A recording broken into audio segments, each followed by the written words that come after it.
언니들과 함께 책 그리고 영화를 이야기하는 언니들의 북신의 살롱 조감독입니다. 이쯤에서 셜록입니다 라는 인사가 나와야 되는데 좀 안타까운 소식을 하나 전해드려야 될 것 같아요. 셜록님이 지금 급성 위염에 걸려서 링게를 맡고 계시다는 소식이. 그래서 이번 주 다음 주 2주 동안에는 셜록님의 빈자리를 열심히 메꿔보도록 하겠습니다. 제가.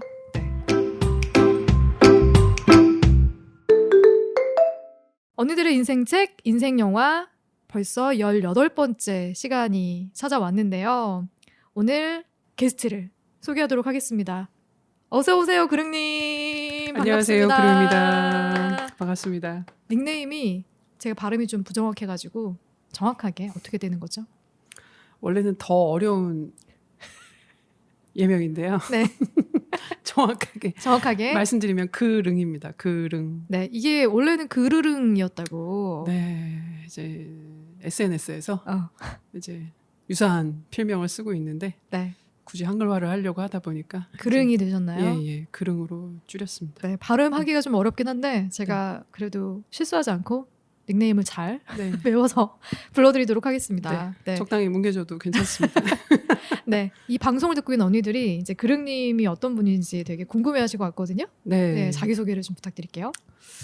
저는 이제 나이는 이제 40대 중반이고요. 서울에 사는 직장인이고, 예, 그리고 이제 오늘 너무 감사하게 초대받아서 오게 됐는데, 저는 이제 미혼이고, 예, 비혼입니까? 비혼은 아닌데, 네. 예, 이제 뭐 동성 연인이 있어서, 이제 대한민국이 좀 선진국이 돼서 동성 결혼 법제화가 되면 이제 뭐 혼인을 할 수도 있는, 예, 이제 그런 사람입니다. 그런 때가 올까요? 어떻게 생각하세요? 이제 금방은 안 될 것 같고 죽기 전에는 되지 않을까. 아주 자신 있게 커밍아웃을 하셨는데 사실 부담감은 없으셨어요? 그래도 좋은 기회에 이제 제가 좋아하는 책 얘기를 하게 해주셔서 좀 뭔가 이런저런 얘기를 좀 해보려고 오늘 또 말씀을 드리게 됐네요. 진짜 되게 멋있네요, 그릉님. 감사합니다. 네, 마침 이렇게 또 커밍아웃 하시게 된 계기가 오늘 언니들에게 인생책으로 추천을 하게 된 책 때문인 것 같기도 하거든요. 어떤 좀 책을 겸사겸사 들고 나오셨죠? 이제 최근에 아주 베스트셀러가 됐던 이제 여자 둘이 살고 있습니다라는 책이고요. 김하나 작가님, 황선우 작가님 두 분이 지으신 책인데 초판이 이제 19년도에 나왔어요. 맞아요. 19년도 초에 이제 초판이 나왔는데 책이 나오자마자 아주 화제의 베스트셀러가 금방 되면서 최근에 아주 최근에 또 리뉴얼이 됐어요. 맞아요. 이번에 2021년도에 서사음 에디션이라고 해가지고 서울 사이버 음악대의 약자라고 하던데 이게 김하나 작가가 우쿨렐레, 황선우 작가가 리코더를 맡고 있는 음악 듀엣이라고 사이버 상에서만 연주를 또 새로운 활동을 또 하시더라고요. 되게 기발해요, 이 두 분은 정말. 너무 재밌는 분들이시고. 그래서 이 책이 이제 나왔을 때도 굉장히 화제가 됐지만 이제 최근까지도 아주 판매량이 너무 좋게 오랫동안 사랑을 좀 받고 있는 책으로 제가 알고 있고 저도 이제 책이 나왔을 때 너무 재밌게 읽어서 오늘 소개를 드리게 됐습니다. 그럼 출판되자마자 바로 읽으셨나요, 책을?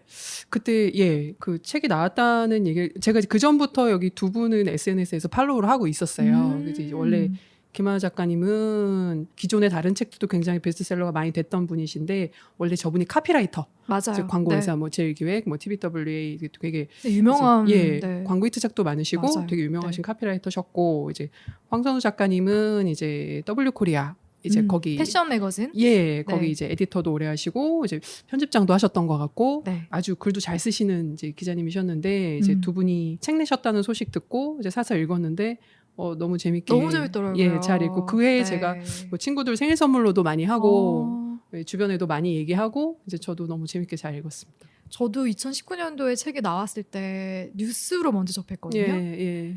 언론 기사로 봤는데 어머 여자 둘이 살고 있습니다라는 제목으로 책이 나왔다고 너무 궁금하다 어떤 얘기일까 하고 책을 구매해서 읽었거든요. 근데 너무 재밌는 거예요. 공감되는 포인트도 많고 그쵸. 글도 너무 잘 쓰시고 굉장히 두 분 다 유머러스 하시더라고요. 맞아요. 와 표현력도 아주 그냥 두 분 다 글을 쓰시는 분들이라 그런지 남다릅니다. 그래서 저도 굉장히 재밌게 읽었던 기억이 나는데 제가 언니들의 북신의 살롱을 운영하고 있는데요. 예. 여기에 비혼 자발적 비혼, 비자발적 예. 비혼인 분들이 꽤 많이 계세요. 네. 근데 그런 분들이 같이 이야기를 하다 보면은 결혼을 사실 원하는 건 아니다. 네. 결혼을 급하게 하고 싶은 마음은 없는데 네. 아침에 눈을 떴을 때 이렇게 내 옆에 누군가가 있었으면 좋겠고 네. 이 책에서도 그런 표현들이 나오는데 나오죠. 정말 가까이서 아니더라도 옆방에 누군가가 살고 있는 기척이라도 느껴지면 내 마음이 안정이 올 것 같다. 네, 이런 네. 생각을 언니들도 네. 꽤 많이 하고 있더라고요. 그래서 네. 아마 그런 생각을 한 번쯤 해보셨던 언니들이라면 굉장히 공감하면서 읽을 수 있는 책이 아닌가. 그러실 것 같아요. 저는 그런 생각을 하면서 봤고요. 네. 그리고 이 여자 둘이 살고 있습니다라는 책. 네. 이게 에세이잖아요, 사실. 맞습니다. 예. 네, 대략 어떤 이야기들로 채워져 있는지. 대략적인 이제 줄거리를 말씀드리면 이제 두 분이 이제 나이가 이제 한 살 정도 차이 나시는데 빠른 년생이죠, 상선우 작가가. 네, 맞습니다. 빠른 77. 예. 그래서 40대에 이제 그 두 작가님이 처음에 이제 친구로 만나요. 이제 그냥 일반적인 친구, 그냥 네. 공통점이 많은 이제 친구로 만나셔서 서로를 좀 이렇게 알게 되시면서 좀 같이 살아볼만 하겠다. 그 김하나 작가님의 그 탐색전에 대한 그 챕터들이 몇 개 있어요. 네. 그래서 이제 주도 면밀하시게 몇몇 후보군을 놓고 이 고민을 황선우 했다고. 작가에 대해서 굉장히 뭔가 뭔가 같이 살만한 사람이다라고 이렇게 판단을 하시는 몇 가지 챕터들이 있습니다. 그래서 네. 그 결정을 하시고 그 다음에 이제 같이 부동산을 사자. 근데 이런 용기가 참 대단한 것 같아요. 대출을 받자 우리. 그래서 이제 어떤 그런 쉽지 않은 이제 설득을 하시는 과정에 대한 얘기도 나오고, 그 다음은 이제 너무 다른 두 사람이 이제 현명하게 어떤 공존하는 그런 이야기들이 이제 또 대부분을 또 차지를 하고요. 그래서 아주 쉽게 읽히고 너무 재밌는 내용입니다. 이게 에세이인데 이렇게 펼쳐보면은 한 챕터는 김하나 작가가 쓰고 그 다음 챕터를 황선우 작가가 쓰고 맞아요. 이게 번갈아가면서 쓰기도 하고 어떤 챕터에서 챕터는 또 한 작가 이야기로 또 이어지기도 하고 맞아요. 대신에 이제 주제가 좀 서로 연결이 되더라고요. 김하나 작가가 결혼에 대한 이야기를 했으면 그 다음 챕터에서 황선우 작가가 그 결혼에 대한 자기의 생각을 또 끄집어내고 이런 식으로 티키타카가 글로도 굉장히 잘 되는 그런 매력이 느껴지는 책이고요. 그리고 재밌는 건 이 두 분이 이 책을 읽다 보니까 성향이 정말 달라요. 많이 다르세요. 완벽하게 반대에 있는 느낌 아니에요? 어떻게 두 분이 이제 친구가 되셨을까 궁금할 정도로 이제 전체적인 느낌을 보면 많이 다르신데, 또 이제 서로가 많이 이제 이렇게 친구가 됐던 포인트를 보면은 이렇게 이제 약간 술 좋아하시고 술이라는 공통점이 있고 그리고 고양이를 키우고 그쵸. 있었고 다 고양이 2마리를 어떻게 우연치 않게 다 키우고 계셨고, 심지어 동문이었고 같은 대학을 나왔었고 과는 틀리신데 또 동창이시고 고향도 같으시고 맞아요. 그런 것들 공통점이 굉장히 많으셨어요. 많고 글을 쓰고 있는 것도 비슷했고 두 분 다 글을 쓰시고 음악을 좋아하고 맞습니다. 책을 좋아하고 이런 건 되게 비슷한데 우리 조 감독님 기억력이 훨씬 저보다 좋으시네요. 근데 성격이 정말 다른 게 김하나 작가는 보니까 굉장히 깨끗하고 청소나 정리하는 거를 좋아하고 그렇죠. 그러니까 정리정돈에 굉장히 제가 볼 때는 약간 완벽을 추구하는 그런 성향인 것 같고 그렇죠. 맞아요. 또 이제 집안 정리정돈, 청소에 대해서 두 분이 굉장히 거기서 차이점이 많고 싸움의 원인이 되고 맞아요. 그 또 화해하고 이제 그런 주 소재가 되거든요. 그래서 황선우 작가는 정반대의 성격인데 정리가 안 되는 거죠. 그렇죠. 그리고 물건을 한번 집안에 들이면 버리지 않고 많이 사시고 혹시 그 저장 강박증이라는 그런 병명에 대해서 들어보신 적 있나요? 들어본 적이 있습니다. TV에도 가끔 나오고. 혹시 우리 그릉님도 저장 강박 저장 강박 저는 좀 두 분 중에서는 좀 그래도 김하나 작가님 쪽에 좀 가까운 것 같아요. 정리정돈을 잘하는 그러니까 청결한. 저도 제가 그런지 몰랐는데 이제 독립을 하고 이제 살다 보면 이제 집안에서 일을 할 사람이 저밖에 없지 않습니까? 그럼요. 이제 어지르는 것도 나고 치워야 되는 것도 나다. 내가 아니면 아무도 치워주지 않는 먼지가 쌓여만 가는. 그래서 그 다음에 저도 조금 청소하는 버릇이 든 것 같은데 저도 그래서 웬만하면 이제 중복되는 물건을 안 사고 청소는 그래도 좀 열심히 하려고 노력하고 두 분 중에서 비슷하다고 하면은 그래도 김하나 작가님 쪽에 더 가까운 가깝지 거죠? 않나. 보니까 여기서 황선우 작가님을 호더라고 부르던데 저 호더 황선우 작가. 네. 근데 저는 양쪽의 면을 다 갖고 있어가지고 잘 버리지도 못하는데 그거를 또 쌓아놓고 보고 있으면 불편하니까 안 보이는데 구석에 짱 박아놓는 그런 성향인데 제가 오늘 사실 그래서 셜록님이 나오셨으면은 할 말이 정말 많았겠다 싶은 게 이분이 정말 청소를 안 하세요. 굉장히 정리정돈, 청소 이런 것에 관심이 1도 없는 분이거든요. 오늘 나오셨으면 황선우 작가님을 많이 대변을 해주실 수 있었을 것 같은데. 안 그래도 이 책을 읽고 나서 얘기를 잠깐 나눴었는데 본인은 황선우 작가의 입장이 너무나도 이해가 된다. 공감이 된다. 이런 얘기를 하셨거든요. 그리고 지금 셜록님이 오셨어야 되는데. 그렇죠. 가르치는 학생 4명이랑 같이 살고 있다는 거예요. 본인 포함해서 5이서. 그래요? 처음에. 그래서 아니 어떻게 그렇게 생활이 가능해 했더니 정말 자기는 불편한 게 하나도 없다. 자기는 이렇게 오히려 여럿이 같이 사는 게 좋다. 이런 얘기를 하시는 거예요. 그래서 그게 어떻게 가능할까 봤더니 정리, 청소, 청결 이런 거에 크게 예민하지 않으니까 여럿이 같이 살고 막 짐이 쌓여 있어도 불편함을 못 느끼는 거예요. 셜록님이 오셨으면 그러니까. 정말 좀 어떤 더 신선한 이야기들을 많이 할 수 있었는데 셜록님 빨리 쾌차하시기를 쾌차하셨으면 좋겠네요. 네, 저도 오늘 쾌차하시길 바랄게요. 네, 너무 아쉽지만 오늘 셜록님 없이 그럼 저희는 좀 김하나 작가에 가까운 입장에서 좀 더 이야기를 하게 될 것 같다는 생각이 드는데 근데 이제 그런 생각도 드는 거죠. 이제 우리 그릉님은 또 만나는 연인이 있으니까 그 연인이 호더야. 안 그래도 얘기를 하려고 했어요. 어떻게 얘기가 나올 것 같았어요.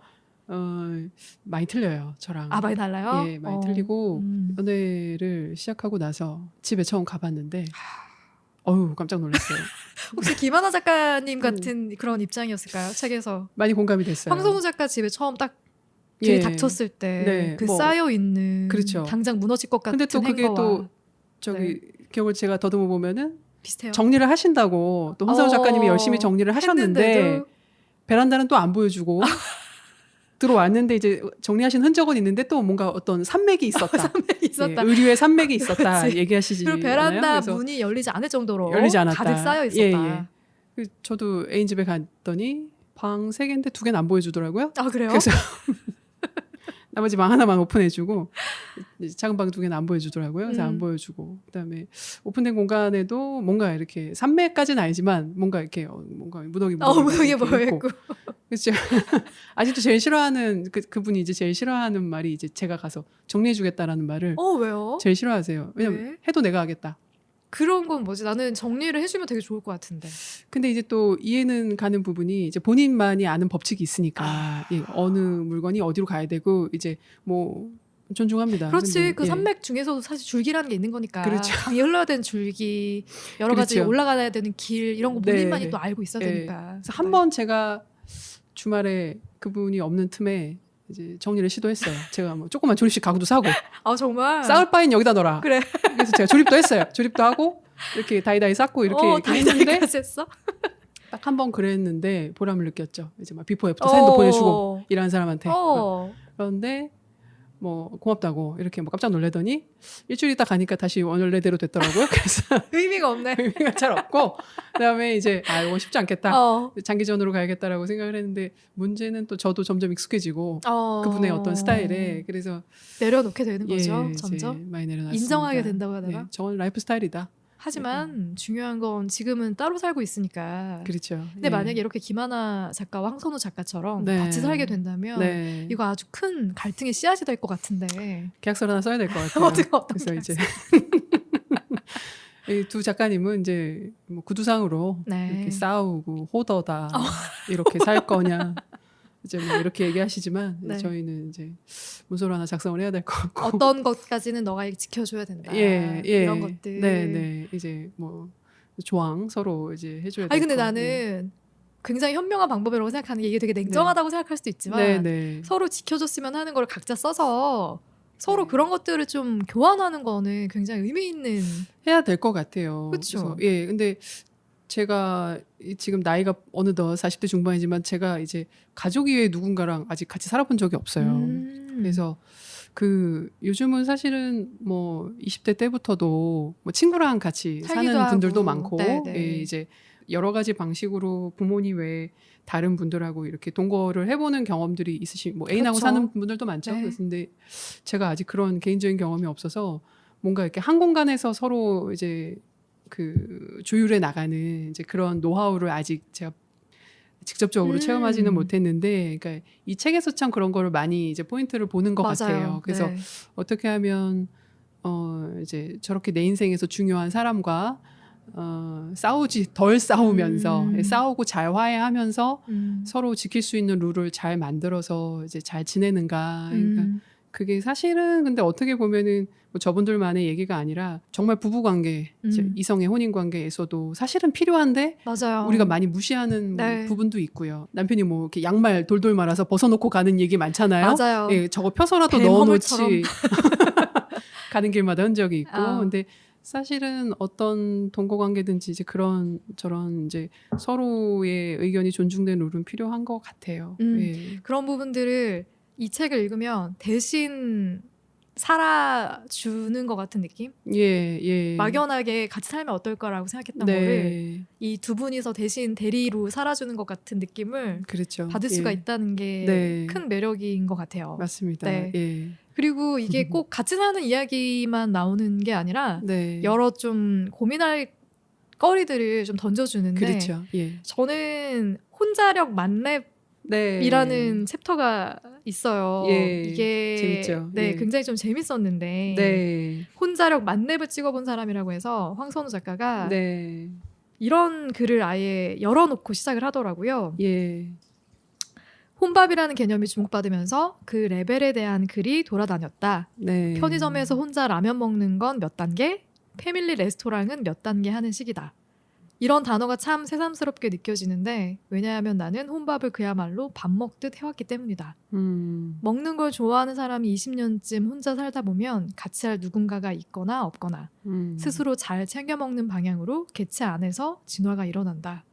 징징거리며 어리광을 부려봤자 아무도 받아주는 이가 없다면 어른이 될 밖에.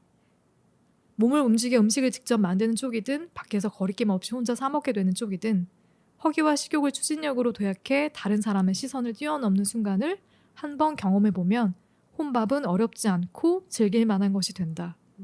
공감하십니까? 아, 너무 공감하죠. 네. 어디까지가 가능하고 혼자 하는 게 저는 사실 혼밥을 먹기 시작하는 것도 그렇게 네. 오래되지 않았거든요. 아, 그러세요? 그렇게 오래되지 않았던 것 같아요. 30대 이제 초반? 네. 초중반이 되면서 이제 혼밥을 하게 됐는데 그 전까지는 사실 아무도 신경을 안 쓰는데 제가 식당을 가거나 뭔가를 할 때 혼자 있는 게 왠지 누군가가 손가락질할 것 같고 쳐다보는 것 같고 의식이 되는 거예요. 이상하게 볼 것 같고. 그렇죠. 왜 혼자 먹나? 왜 혼자 먹지? 쟤는 친구도 없나? 뭐 이런 생각 할 것 같고. 저 사람도 밥 먹느라 바쁜데.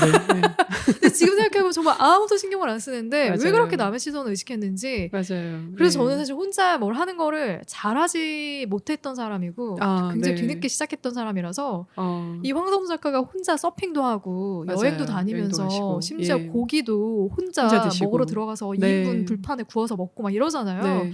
이런 게 저는 아직 못 깨본 레벨이 굉장히 많거든요. 그래서 궁금했어요. 오늘 셜록님한테도 물어보고 싶었던 질문이었는데 도대체 어디까지 난 혼자 할 수 있고 어디까지는 도저히 안 되더라 하는 기준이 있을 것 같아서. 저는 사실 다른 건 정말 다 해봤는데 이제 고깃집만큼은 아직 못 해봤어요. 혹시 패밀리 레스토랑도 혼자? 패밀리 레스토랑 뭐 빕스라던가 패밀리 레스토랑도 아직 안 가봤네요. 근데 비슷한 뭔가 뷔페 같은 데는 가본 적이 있는 것 같아요. 뭐 그래서 이렇게 그거까지 좀 혼자 여행도 몇 번 가고 뭐 밥 먹거나 이런 것도 다 괜찮은데 고깃집이 최종 끝판왕이 그런 것 될 수도 같아요. 있지 않겠나. 그쵸? 고깃집은 전 아직도 저도 도전을 못하고 있거든요. 이거 용기가 안 나더라고요. 혼자 구워 먹는 거. 이게 되면 진짜 그러니까 사실 고깃집도 정말 남들은 신경 안 쓸 가능성이 사실 큰데 이제 그죠. 뭔가 고깃집은 정말 시끄럽고 여러 사람이 떠들면서 먹고 이제 왁자지껄 그런 분위기가 좀 더 강해서 그런지 근데 저도 언제 한번 해보곤 싶어요. 고깃집 가는 거. 그래서 이런 좀 혼자력 만렙을 찍어본 경험이 있는 언니들도 꽤 많을 것 같아가지고 요즘은 많으실 것 같아요. 그쵸. 혼밥하고 이런 것들 지금은 뭐 혼자 앉아서 밥 먹을 수 있는 테이블들도 많이 늘어나고 네. 하니까 아마 네. 분위기가 과거보다는 좀 많이 달라진 것 같다는 생각이 맞아요. 예. 네, 들더라고요. 네. 그리고 두 사람이 같이 살게 되면서부터 네. 가장 좋은 점을 두 작가가 공통적으로 꼽았던 게 예. 누군가의 며느리로 살지 않아도 된다는 점. 네. 책 내용 중에 저도 재밌게 봤던 표현이 네. 그 이제 아마 황선우 작가님 지인이셨던 것 같은데 명절에 결혼하셔가지고 이제 명절에 시댁에 갔는데 다 컸는데 남의 집에 입양 온 것 같다. 그런 느낌 든다고 하죠. 이제 그러니까. 그런 표현을 그렇죠. 자식은 자식인데 뭔가 다른 성격의 자식이 돼서 이제 입양을 간 느낌. 입양 간 느낌인 이라고 거지. 얘기를 하셨는데 이제 그런 부분에서 김하나 작가가 또 표현하는 것이 그런 거예요. 네. 우린 여전히 싱글이라는 점이 가장 최고로 좋은 점이다라는 네, 표현을 네. 하면서 명절이면 각자 부모님께 다녀오거나 안부를 전하고 네. 부모님들은 우리가 함께 산다는 점에 매우 흡족해 하신다. 그러니까 뭔가 꼭 찾아뵈어야 한다. 예. 효도 여행 계획을 짜야 된다라거나 그런 식의 책임과 의무가 부여되지 않으니까 자발적으로 예. 안부를 묻게 되고 네. 자발적으로 찾아뵙고 싶은 마음이 들고 그렇죠. 자발적으로 예. 좀 잘하고 싶은 마음이 든다는 게 가장 좋은 점이 아닐까라는 생각을 그렇죠. 한다는 거죠. 그래서 이제 네. 또 그런 부분이 이제 저는 또 이제 개인적으로 공감도 많이 되면서 이제 며느리 혹은 사위로 해야 되는 이제 도리가 있고 이제 의무들이 있잖아요. 생기니까. 예, 그러니까 근데 사실은 그 도리나 의무에 대한 생각은 굉장히 주관적인 거거든요. 맞아요. 그거를 사전 합의가 아무것도 없이 그냥 성인 두 사람이 혼인 신고를 하면은 이제 양쪽 그 수많은 관계들이 생겨나죠. 이제 자동적으로 관계가 자동으로 맺어지죠. 그래서 전혀 알지도 못하고 이제 서로 간에 합의가 없던 많은 관계들이 그래서 사실은 이렇게 상충될 수밖에 없는데 이제 뭐 딸 아들 옆에 존재해 주는 것만으로도 굉장히 그 본인의 임무를 다하고 있고 네, 아들이랑 살아줘서 고맙다. 그렇죠. 네, 딸이랑 살아줘서 고맙네. 그렇죠. 이런 마음만 가지고 있으면 사실 뭘 바랄 게 없거든요. 그렇죠. 예, 뭐 부딪힐 일이 없죠. 아니 왜냐면 제가 결혼한 친구들이 제일 초반에 가장 힘들어하는 게 뭐냐면 자꾸 시댁에서 전화를 하라고. 너는 안부 얘야, 전화. 너는 왜 이렇게 전화가 없니? 얘야, 전화 좀 해라. 연락 좀 해라. 그걸 제일 힘들어하더라고요. 왜냐하면 이 친구들은 자기 부모님한테도 전화 안 하거든요. 그렇죠. 잘 생각해 보세요. 우리가 성인이 돼서 부모님한테 안부 전화 좀 떨어져 지낼 때 얼마나 사실 하겠어요. 그렇죠. 저도 사실 부모님한테 안부 전화 잘 안 드렸었고. 요즘은 얼마 만에 한 번씩 하세요? 지금은 이제 그래도 1, 2주에 한 번씩은 자주 하시는 편인데. 네, 뭐 볼 일이 좀 있어가지고 했는데 근데 보면 일주일에 한 번, 최소 일주일에 한 번은 안부를 전해야 되지 않냐라고 하면서 그런 걸 요구하거나 이제 이러는 게 되게 왜냐면 전화를 해도 할 말이 없거든요. 없죠. 며느리가 뭔가 굉장히 그 이제 케어하는 것이 이게 양가에 다. 우리 집은 우리 집이라서 해야 되고 뭐 또 그런 게 있는 거죠. 신랑 집은 또 신랑 집이라서 해야 되고. 그리고 또 하나 더 덧붙여진 건 뭐냐면은 네가 잘해야. 그렇죠. 내 아들이 너 따라서 철이 들 거 아니냐 이제 이런 것들을 요구하시는 이해가 되지 않는 뭔가 흐름인데 의식의 철이 흐름. 들게 한 다음에 장가를 보냈어야지. 그렇죠. 약간 이런 생각을 하는 친구들이 있어서 초반에 그런 것 때문에 되게 많이 힘들어 했었어요. 그러다 보니까 저는 이제 되게 힘들어하는 그런 얘기를 많이 들어서 그런지 환상이 없더라고요. 그런 부분에 대한. 이거 좀 확실히 그냥 이렇게 싱글인 두 사람이 만나서 같이 사는 것을 바라보는 그런 관대한 시선이 결혼한 사람들에게도 좀 필요하다. 네, 그런 얘기가 너무 설득력이 있더라고요. 그쵸. 그래서 그것도 참 좋은 시선이었고요. 예. 그리고 우리 그릉님은 만나는 연인이 있지만 그럼에도 불구하고 결혼을 하지 않았기 때문에 굉장히 많이 듣는 얘기가 있을 거예요. 네네. 있죠. 결혼하셨나요? 결혼 왜 안 하셨어요? 혹시 무슨 문제가 있으신 건 아닌가요? 이런 질문 얼마나 들어보셨습니까? 많이 들었죠. 많이 들었고 이게 이제 질문이 이어져요. 이어지죠. 연애 안 하세요?부터 시작을 해요. 그렇죠. 그래서 뭐 만나는 사람 없으세요? 그거부터 시작해서 이제 결혼까지 이어집니다. 그래서 그럼 결혼 이제 그죠. 연애부터 물어보고 결혼 안 하시냐. 만난 사람이 있다 그러면 또 결혼 안 하시냐. 언제 하시냐. 뭐 또 이렇게 이어지죠. 이게 세트예요. 근데 너무 사실 세트야. 사적인 질문인데 맞아. 너무너무 사적인 질문인데 우리나라에서는 네. 그걸 굉장히 자연스럽게 안 물어보면 마치 실례인양. 예, 뭐 맞아요. 처음 이제 서로가 낯설어서 네. 서로를 알아갈 때 뭐 예를 들어 직장을 옮겼는데 뭐 거기서 처음 이렇게 뭐 서로를 소개하는 때라든지 아니면 결혼 유무가 항상 들어가죠. 예, 거의 뭐 기본적으로 뭐 필수 코스인 것처럼 여쭤보세요. 맞아요. 그래서 네.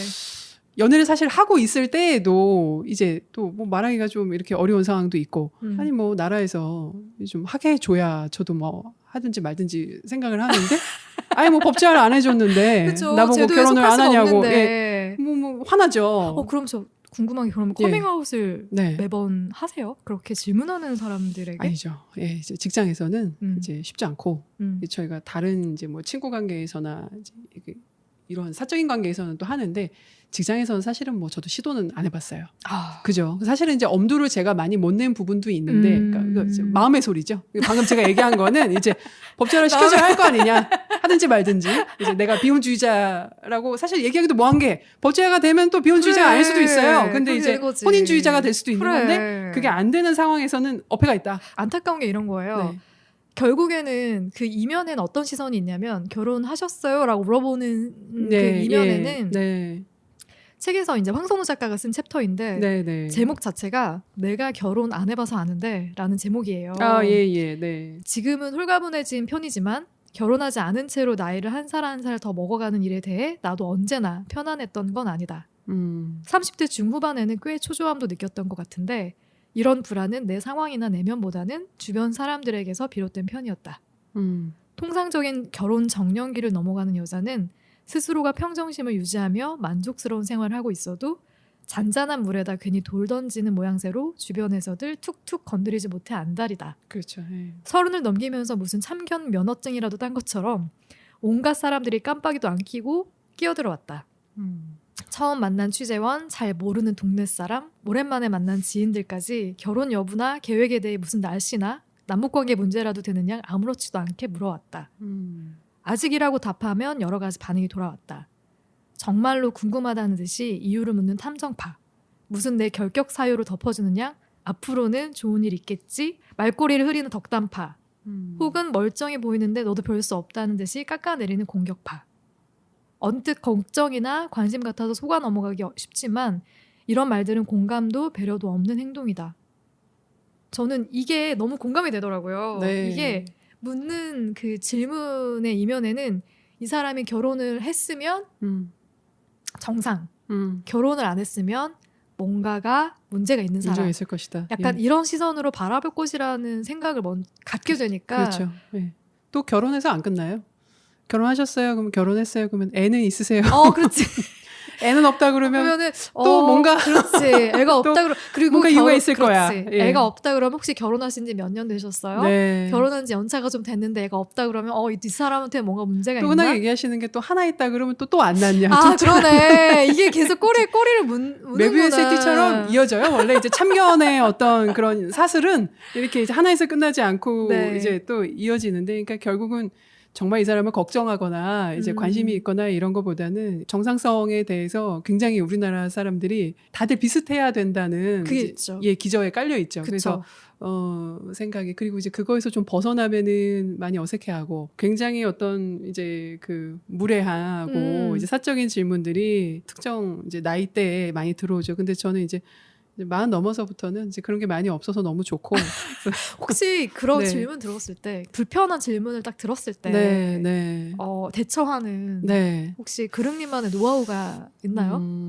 그냥 별로 생각이 없다고 말씀을 드리면 거의 그냥 진지하게? 좀 마무리가 좀 그래도 금방 되는 경우가 많았는데, 감독님은 어떠세요? 저 요즘에 그런 생각해요. 갔다 왔다고 할까? 진짜 갔다 왔다고 해야겠다. 근데 그러면 굉장히 빨리 끝난대요. 대화가. 그쵸. 네, 그 아주 좋대요. 그냥 갔다 왔다고 해야겠다. 요즘에는 왜냐면 네. 이제 제 나이도 결혼을 한번 하고 이제 돌아왔어야 될 나이니까. 돌아왔어야 될 나이.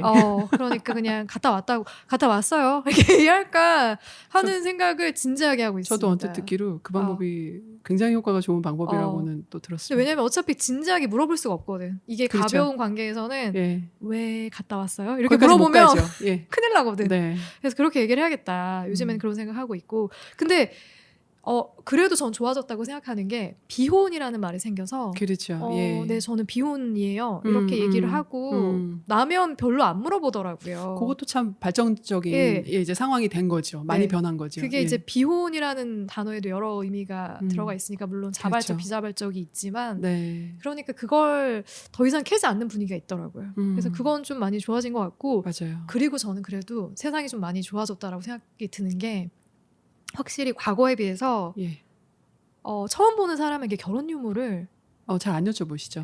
예. 묻지 않는 분위기가 이제는 좀 결혼하고 나이를 묻지 않는 게 이제는 좀 분위기가 형성되는 맞아요. 거 아닌가. 확실히 너무 라떼 얘기 같기는 한데 이제 많이 좀 달라졌구나. 우리 세대는 일단 만나자마자 호구조사부터 들어가잖아요. 그렇죠. 고향은 어디니, 부모님 뭐 하시니, 나이는 어떻게 되니, 혈액형은, 키는, 몸무게는, 취미, 특기. 맞아요. 옛날엔 또 이렇게 혈액형을 많이 물어봤는지. 아니 제가 진짜 지금 생각하면 되게 예의 없는 게 제가 우리 그릉님을 모임에서 만났잖아요. 영화 모임에서. 그랬죠. 그때 만나자마자 제가 호구조사를 했던 기억이 근데 이제 나거든요. 그런 시절이었어요.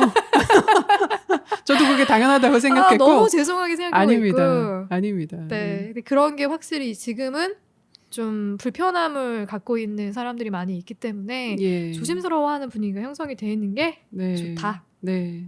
그런 생각이 들고요. 그리고 이제 이 책이 후반부로 가면서 재밌는 건 두 사람이 자주 싸우고 또 자주 화해하는 이야기들이 수록이 돼 있어요. 맞아요. 그 챕터들도 되게 재밌어요. 워낙 서로 다르다 보니까 김하나 작가는 어떤 갈등을 마주했을 때 이걸 바로바로 풀어야 되는 스타일이라고 하면 직설적으로. 황선우 작가는 회피하는 성향이 강한 거예요. 근데 저도 황선우 작가 같은 성향이 좀 강해서 너무 공감이 되는 게 싸우기 싫은 거예요. 그렇죠. 갈등이 딱 일어났을 때 이 사람이랑 바로 이 감정을 가지고 맞닥뜨렸을 때 더 안 좋은 이야기들이 나올 것 같고 그러니까 그 자리를 좀 피해 있다가 내 감정이 정리되면 자연스럽게 잊혀지고 이제 이런 식의 태도를 좀 보였었는데 황선우 작가가 그 부분에 대해서 굉장히 크게 반성을 하더라고요. 어떻게 하면 잘 싸울 수 있는지에 대한 얘기까지도 뒤에서 이야기를 꺼내더라고요. 그러니까 저도 좀 감독님하고 비슷한가 봐요. 그러니까 저도 사실은 이제 좀 이렇게 초반전에 이렇게 바로 이제 뭐 털어내고 이렇게 서로 직설적으로 얘기를 하기보다는 회피하다가 이제 나 스스로 정리할 시간이 필요하고 나중에 이제 얘기하는 이제 이런 유형이었는데 이제 제가 또 약간 김하나 작가님 그 스타일이 좀 섞였다고 생각하는 게 저는 좀 약간 이제 그게 쌓이면 마지막엔 폭발하거든요. 참다가. 그게 맞아. 이제 참다가 이제 너무 몰아붙이면 이제 막판에 폭발을 해요. 그렇게 그래가지고, 그래서 이게 참. 근데 그리고 또 이제 두 분은 이제 같은 집에 사시잖아요. 그쵸. 그러니까 이게 이제 일반적인 어떤 그런 이제 싸움의 기술이라고 챕터 이름도 싸움의 기술이지만, 그러니까 그런 것과 틀리게 한 공간에 사는 사람들이 또 노하우를 많이 익혀야 되는 것 같아요. 그러니까 왜냐면 아침에 나갔다가 저녁에 만나잖아요. 도망칠 수가 없는 거지. 나만의 공간이 없는 거야. 오늘은 내 방에 들어가도 내일 아침이면 또 씻을 때 만나잖아요. 되는데. 그러니까 이게 마냥 미룰 수가 없고 어색해지고 그래서 언젠간 풀어야 되고 그래서 그런 노하우는 또 이렇게 같은 집에 동거인으로 있으면 또 개별적으로 또 학습을 해야 되는 부분이 아닌가. 그러니까 결국에는 풀어야 되는 거예요. 감독님은 좀 노하우 없으세요? 저는 일단 제가 풀어지는 상황은 제가 감정이 빨리 풀어지는 상황은 상대가 내 얘기를 들어줄 때 그러니까 이게 싸움이 커지는 게 자기 얘기만 하려고 할 때 싸우는 것 같거든요. 일단 상대의 감정이 풀어질 때까지 얘기를 계속 들어주면 감정이 어느 순간 풀려요. 그렇죠. 이제 내가 계속 얘기를 하고 말하다 보면 이게 앞뒤가 안 맞는 걸 알겠거든. 내가 어떤 포인트에서 기분이 나빴는데 내가 비논리적이구나. 거기 대해서 막 얘기를 하다 보면 뭐야 억지를 부리고 있네 내가? 이런 생각 들거든요. 그러니까 내가 풀어지는 걸 생각해 보면 나도 상대에게 이야기할 기회를 주는 거. 그러니까 내 음. 감정을 먼저 쏟아내지 않고 네. 이 친구가 어떤 부분에서 감정이 상했는지를 끝까지 좀 참고 좀 들어주는. 그쵸. 예. 네, 그 부분이 첫 번째인 것 같아요. 맞아요. 그래서 예. 제가 감정이 풀어지는 순간을 생각하면 이야기를 들어주는 거였고, 두 번째는 다른 의견을 얘기하더라도 일단 공감해 주는 거. 그러니까 생각이 다를 수 있죠. 그 그게 중요한 어떤 것 한 가지 같아요. 사건에 대해서도 나는 이렇게 생각하지만 그쵸. 상대는 다르게 생각할 수 있잖아요. 분명히 시선이 틀린데. 근데 이거야. 되게 꼴보기 싫은 건 이런 거지. 내가 나 이런 것 때문에 화나가지고 이렇게 막 얘기했는데 일단 들어주는 것까지는 잘했어. 네. 근데 이렇게 나와버리면 상대가 그리고 바로 반박으로 들어가잖아요. 그럼 감정의 골이 더 깊어지더라고요. 그쵸. 그러니까 일단 공감을 해줘야 돼. 그러니까 좀 그것이 공감인 척하는 공감이냐, 진정한 공감이냐, 또 그거의 차이가 약간 있을 것 같고 이제 당해보셨나봐요, 우리 아닙니다. 그릉님. 네, 이제 저는 이제 이렇게 두 분 뭐 작가님처럼 이제 한 집에서 이렇게 연인하고 뭐 이렇게 살아본 적은 아직 없어요. 그래서 이게 한 공간에서 또 풀어내는 이제 그 노하우는 아직 없는데, 그래도 일반적인 어떤 연인 관계에서 이렇게 또 이렇게 보면은 이 저기 챕터에서도 나오지만은 책 내용에서도 좀 진화를 해야 되지 않나. 개선, 진화. 발전. 포기할 건 포기하고. 장점은 또 이해하고 이런 장점이 또 있구나. 이제 또 그리고 또 전 재밌었던 점이 이제 두 분이 청소 때문에 많이 싸우시는데 진짜 많이 싸우시죠. 황서우 작가님 또 시간이 없어요. 바쁘시죠. 직장 생활 하시잖아요. 네. 그래서 이제 아침에 나왔다 저녁에 들어오시고 녹초야 힘들고. 근데 또 집안일은 동거인 김아 작가님만 하시고 그러면은 나는 죄스럽고 그렇지. 죄인이 되는 거예요. 네. 그래서 나중에 이제 돈으로 해결을 합니다. 네, 그렇죠. 청소 도우미를 가다 도우미를 4시간 도와주시는 이제 도우미 사모님 맞아요. 요즘 서비스가 좋은 게 많아졌잖아요. 네. 그래서 돈은 들지만 마음의 짐도 덜고 동거인도 행복하고. 그래서 이제 요새 또 이렇게 많이 안 비싸다고 그러더라고요. 그러더라고요. 네. 그래서 그거를 또 이용을 하시면서 또 현명하게. 전 괜찮은 것 같아요. 그 방법. 돈으로 해결하는 거. 이제 뭐 모든 문제의 솔루션은 아니겠지만 또 괜찮은 방법이다. 네. 이제 이렇게 또 생각이 들고 요즘은 또 뭐 세탁 서비스도 많이 또 그런 게 또 생겼더라고요. 수거해서 가져가서 해주고 집 앞에 현관 앞에 모아놓으면 맞아요. 이제 이렇게 가져가셨다가 갖고 오시고 돈으로 많은 걸 해결할 수 있게 되었네요. 네. 근데 지금 뭐 약간 이제 그런 면을 또 말씀을 드렸지만 그래서 뭔가 이렇게 좀 서로 이해를 해나가는 그런 면면이 중요하지 않나. 황선우 작가님이 주신 팁이 있는데요. 네네. 내가 이제야 배운 싸움의 기술은 이런 것이다. 진심을 담아 빠르게 사과하기. 근데 진심이 아니면 어떡하지? 이거 중요한 건 이거 내가 잘못했다는 거 바로 깨달아야 된다는 얘기잖아. 그렇죠? 그래도 빠르게 사과하면 좀 장점이 있지 않을까요? 첫 번째가 그거네요. 진심을 담아 빠르게 사과하기.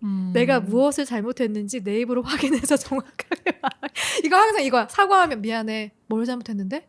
이러면 여기서부터 빡치는 거야. 이제 서로. 저거는 약간 김하나 작가님의 어떤 어떤 개별적인 고유성 때문에 많이 이제 이렇게 저기가 되신 것 같아요. 네. 그리고 나서 상대방의 기분을 헤아려 어떨지 언급하고 공감하기. 이거 딱 3단계 이거 제대로 거치면은 금방 화해할 수 있는데 이제 여기서 추가되는 게 뭐냐면 너 지난번에도 그랬잖아. 이렇게 나오는 순간 그러면 결국에는 무한 반복. 그렇죠. 예, 옛날 얘기는 좀 피해야 되는데. 그래서 결국에는 사과를 빠르게 하는 게 가장 첫 번째다라는 얘기인데 이거 맞는 것 같아요. 그렇죠. 그러면 싸움이 금방 종결이 되기는 해. 근데 다만 본질적인 문제가 해결되지 않으면 돈으로 해결해라. 네. 아주 중요한 팁을 우리 가슴에 확 와닿습니다. 책을 보면서 깨닫게 됐고요. 네.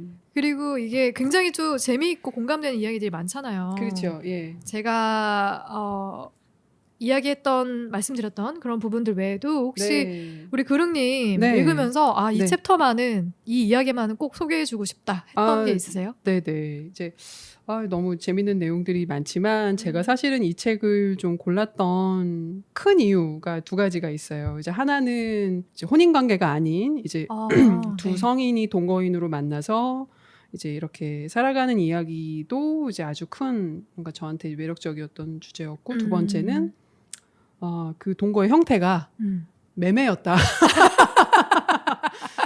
부동산 매매였다. 대출이 나를 키웠다. 대출도 받았다. 예, 이제 사실은 이 두 가지가 이제 어떻게 보면 이 책이 이제 베스트셀러가 됐던 이유 중에서도 저는 좀 큰 부분을 차지를 했다고 생각을 해요. 그래서 이 책 초반에 그 한 4챕터 정도가 이제 그 아파트를 잡아라부터 이제 그 태양의 여인, 뭐 쫄보에게 빌붙어라, 능숙한 빚쟁이가 되어라. 이제 이 부분이 굉장히 이제 책 초반에 나와요. 네.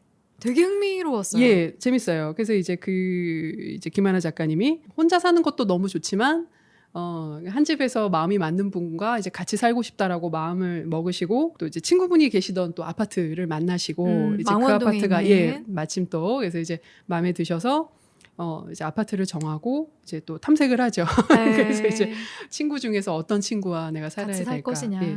그리고 그 다음에 이제 같이 집을 사자고 설득을 하는 과정이 또 나옵니다. 그래서 이제 이 과정이 또 너무 저는 이제 재밌었고 그 다음에 사실 흔한 일이 아니죠. 그럼요. 예, 그러니까 이제 싱글이신 두 분이 이제 친구 관계에서 부동산을 또 공동 명의로 또 그렇죠. 대출도 받으시고 매수하신다는 게 굉장히 사실은 우리 이제 지금 이 시기에도 흔한 일은 아닌데 하지만 지금 시기적으로 또 이제 지갑이 또 많이 오르니까. 자, 우리 지금 부동산 관련업을 하고 계시기 때문에 지금 단독 세대주 분들에게 좀 희망을 줄 수 있는 좀 팁, 내 집 마련 노하우 공개해 주십시오.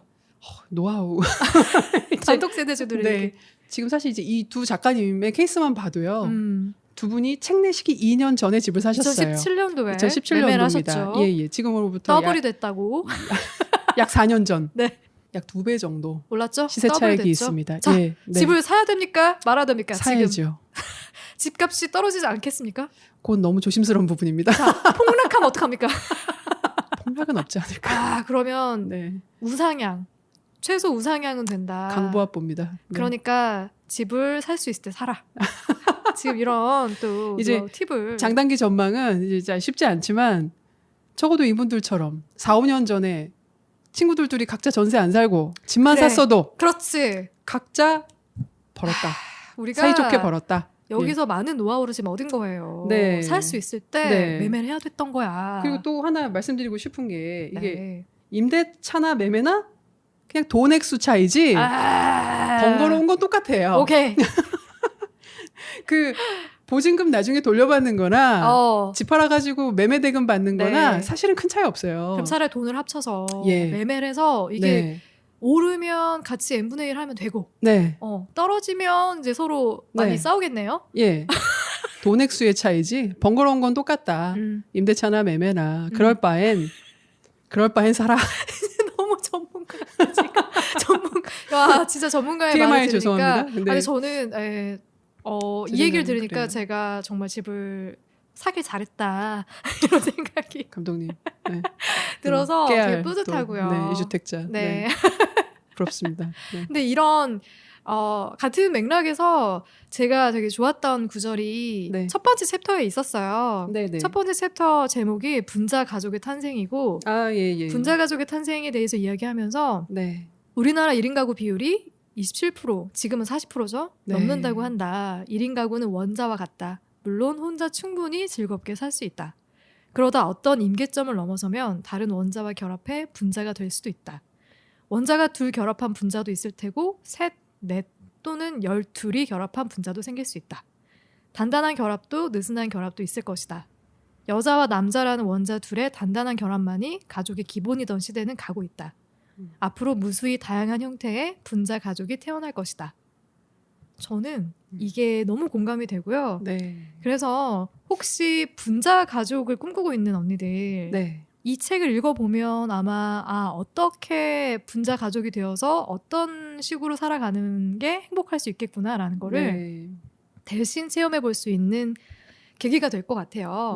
저도 하나 더 말씀드리자면 이제 이 책을 혹시 모르시는 분들이 이 책을 보신다면 여기 하나 더 같이 소개를 해드리고 싶어요. 이제 외롭지 않을 권리라고 이제 황두영님이 쓰신 책인데요. 국회의원 진선미 의원님 보좌관 출신이세요. 그러니까 이분이 이제 그 진선미 의원님 보좌관 하실 때 그 생활동반자법, 생활동반자법 이제 발의 준비를 지금 하셨던 표류하고 있는 법이죠. 맞아요. 그래서 그 차별금지법이랑 같이 이제 지금 국회에서 많이 좀 발전이 지금 좀 진척이 좀 돼야 되는 법인데 그분이 이제 본인이 법안 준비하셨던 내용을 책으로 내셨어요. 근데 이 책에도 이 여자들이 살고 있습니다 챕터에 관련된 이야기가 이 책에 관련된 챕터가 나와요. 네. 근데 굉장히 이제 좀 이론적으로 정리를 잘 해놓으셨고 이제 좀 이런 다양한 이제 삶의 방식, 그러니까 또 어떻게 하면 법적으로 도움이 좀 이제 될 수 있고 이게 나아가야 될 방향에 대해서 많이 짚어주는 책이거든요. 그래서 네. 같이 한번 꼭 보셨으면 좋겠습니다. 아 네. 좋습니다. 네, 네. 적어놨습니다. 네네. 외롭지 않을 권리. 네, 황구영님이 쓰신 책입니다. 네. 셜록님이 없이 진행하느라고 네. 아마 웃음기가 살짝 빠져 있을 수는 있는데 그래도 열심히 잘 들어주시기를 네. 바라고요. 언니들 이번 책과는 조금은 결이 다를 수 있는 영화를 다음 주에 저희가 같이 이야기하지 않습니까? 네. 다음 주에 선정해 주신 인생 영화는 미드나잇 인 파리. 또 요 책하고는 또 좀 약간 틀린 네, 이제 결이 조금은 다를 수 있는 영화인데 이제 많은 분들이 재밌게 보셨을 것 같고 또 다음 주에는 그 영화에 대해서 얘기를 해보겠습니다. 네, 그러면 다음 주에는 그릉님과 함께 미드나잇 인 파리로 인사드리도록 하겠습니다. 다음 주에 만나요.